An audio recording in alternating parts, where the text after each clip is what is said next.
राधा वल्लभ श्री हरिवंश। हमारे पास कमेंट्स में 2 प्रश्न सबसे ज़्यादा बार पूछे गए हैं। पहला ये है कि एकांतिक वार्तालाप में शामिल होने की प्रक्रिया क्या है।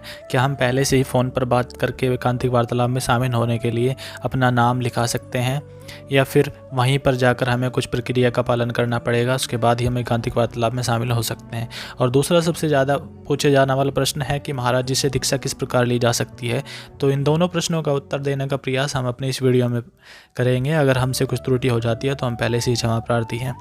पहला प्रश्न है दीक्षा का। दीक्षा हम कैसे ले सकते हैं, तो उससे संबंधित हमने वीडियो पहले ही एक अपने चैनल पर बना रखी है। अगर आपने वो नहीं देखी है तो हम उसको आई बटन में और कमेंट बॉक्स में दे देंगे।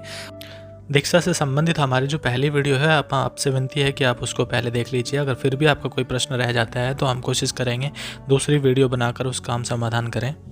आज हम प्रश्न जो सबसे पहला है आपका एकांतिक वार्तालाप का, उसका समाधान करने का प्रयास करेंगे।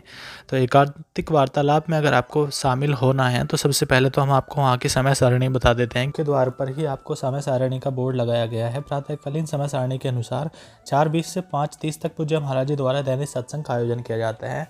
इस सत्संग में अगर आपको शामिल होना है तो अब सुबह 3:30 3:30 बजे मुख्य द्वार खोल दिए जाते हैं भक्तों के लिए। वहाँ पर काफ़ी भीड़ हो जाती है तो लाइन लगती है।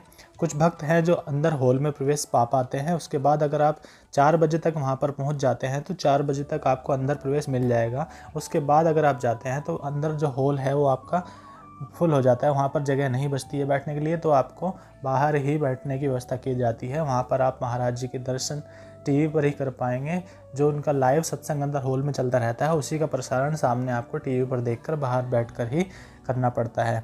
अगर आपको चाहिए कि आप अंदर हॉल में बैठना चाहते हैं तो 3:30 पर द्वार खुल जाते हैं और 4:15 तक द्वार खुलते हैं। मगर 4 बजे तक ही वो फुल हो जाता है हॉल, इसलिए अगर आपको अंदर बैठना है, महाराज जी के लाइव दर्शन करने हैं, तो आपको चाहिए कि आप 4 बजे से पहले 3:30 से 4 के बीच में जितनी जल्दी हो सके आप वहाँ पर पहुँच जाइए। तो आप सत्संग का आनंद ले सकते हैं महाराज जी की श्रीमुख से सुबह। उसका टाइमिंग आपने देख ही लिया है, 4:20 से 5:30 तक का है। उसके बाद 5:30 से 6:30 बजे तक मंगला आरती एवं श्री जी का वन विहार होता है। 6:30 से 8:15 के बीच में श्री हित चतुरासी जी गायन और श्री हित राधा सुधा निधि का पाठ होता है। इस टाइम पीरियड में 6:30 से और 8:15 के बीच में महाराज जी रहते हैं एकांतिक वार्तालाप में।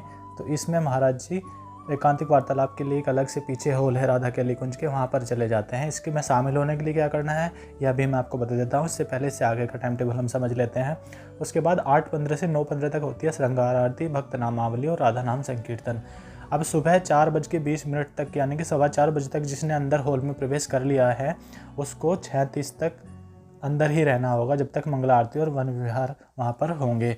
उससे पहले अगर आपको लगता है कि आप 4:30 से 6:30 तक अंदर नहीं बैठ सकते हैं तो आप हॉल के अंदर प्रवेश ना करें, हॉल से बाहर ही बैठकर टीवी पर महाराज जी के सत्संग सुन सकते हैं। अगर आपने अंदर प्रवेश कर लिया है तो 6:30 तक आपको 6:30 बजे तक वहाँ पर रहना होगा। 6:30 के बाद द्वार खोल दिए जाते हैं, जिसको बाहर जाना है वो बाहर जा सकता है। उसके बाद अगर आप फिर भी अंदर बैठ सकते हैं 6:30 से 8:15 तक, तो श्री हित चतुरासी जी गायन और श्री हित राधा सुधा निधि पाठ वहाँ पर कर सकते हैं। तो आप फिर से वहीं पर बैठने की आपको सुविधा दे दी जाती है। इस पीरियड में 6:30 से 8:15 के बीच में महाराज जी वहाँ पर उपस्थित नहीं रहते हैं, क्योंकि वो एकांतिक वार्तालाप के लिए दूसरे हॉल में चले जाते हैं। फिर 8:15 से 9:15 के बीच में संगा आरती, भक्त नामावली और राधा नाम संकीर्तन में भी आप शामिल हो सकते हैं। 9:15 के बाद द्वार दोबारा से खोल दिए जाते हैं और सभी भक्तों के बाहर जाने के बाद में द्वार बंद कर दिए जाते हैं। उसके बाद कोई भी भक्त अंदर राधा केली कुंज में मुख्य सत्संग हॉल में प्रवेश नहीं कर सकते हैं। उसके बाद शाम का जो सायंकालीन आपका समय सारणी है वो है शाम को 3:30 बजे से गेट खुलते हैं, जहाँ पर धूप आरती एवं दैनिक वाणी पाठ होता है। तो आप शाम को 3:30 पर पुनः प्रवेश कर सकते हैं, वहाँ पर बैठ सकते हैं और धूप आरती एवं दैनिक वाणी पाठ कर सकते हैं। उसके बाद 4:45 से 5 बजे तक संध्या आरती होती है, उसमें भी आप प्रवेश करके संध्या आरती में शामिल हो सकते हैं। शाम को 5 बजे से 5:30 बजे तक लगभग आधा घंटा रिकॉर्डिंग सत्संग होता है। जो अंदर बैठ सकते हैं, अंदर हॉल में प्रवेश पा गए हैं, वो वहाँ पर बैठकर सुनेंगे, और बाहर जो गेट के बाहर जिनको अंदर प्रवेश नहीं मिला है, जगह नहीं मिली है, वो बाहर बैठ के सुबह की तरह ही जैसे हम सुबह की समय सारणी थी उसी प्रकार बाहर बैठ के बचे हुए जो भक्त हैं वो बाहर बैठ के टीवी पर सत्संग सुन सकते हैं। शाम को टीवी पर रिकॉर्डेड सत्संग ही सुनाया जाता है। महाराज जी के दर्शन शाम को नहीं हो पाते हैं। जो यूट्यूब के माध्यम से महाराज जी से जुड़े हुए हैं, उनके प्रतिदिन के सत्संग सुनते हैं, उन सभी को पता होगा कि महाराज जी की किडनी ठीक नहीं है। उनका डेली बेसिस पर डायलिसिस होता है, अल्टरनेट डेज डायलिसिस होता है, इसलिए वो शाम को शामिल नहीं हो पाते हैं। रिकॉर्डेड सत्संग ही आपको बाहर बैठकर या फिर हॉल के अंदर सुनना होता है। अब प्रश्न है कि एकांतिक वार्तालाप में शामिल होने के लिए आपको क्या करना होगा।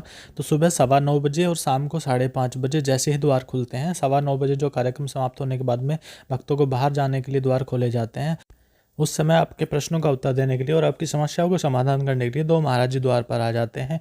उनसे आपको बात करनी होगी दीक्षा के विषय में भी और एकांतिक वार्तालाप के विषय में भी, क्योंकि अभी महाराज जी का स्वास्थ्य पूर्णतः ठीक नहीं है। तो जितने सारे प्रश्न लोगों के आते हैं, मैक्सिमम का वो कोशिश करते हैं कि अपने आप ही प्रश्नों का उत्तर दे दें, लेकिन फिर भी किसी को अगर महाराज जी से विशेषकर रूप से मिलना है और कुछ अलग से प्रश्न करने हैं, तो उनमें से कुछ लोगों का नाम रजिस्टर में एंट्री कर ली जाती है।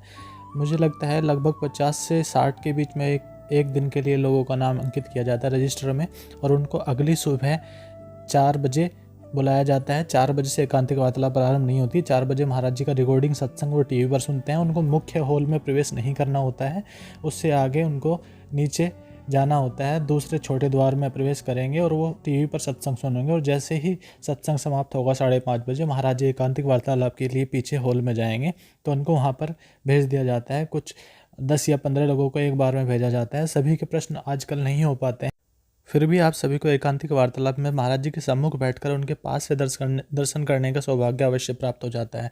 तो आपके प्रश्न हो सकता है कि उनमें से जो आपके प्रश्न, सभी लोगों के जो प्रश्न आए हैं, उनमें से आपके 4-5 प्रश्न छांट लिए जाएं।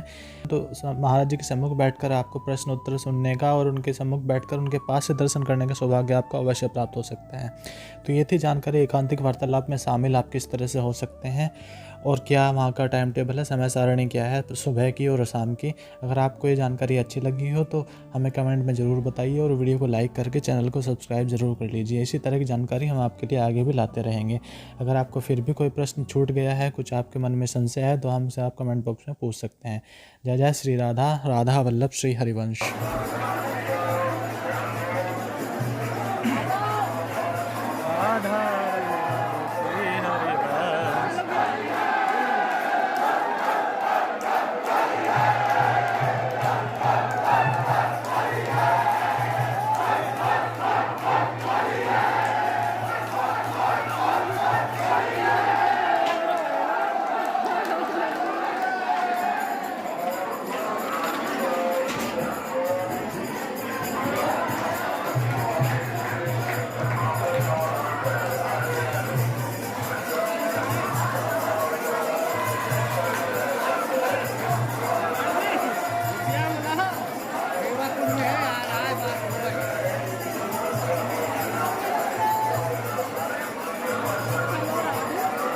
चलो राधे।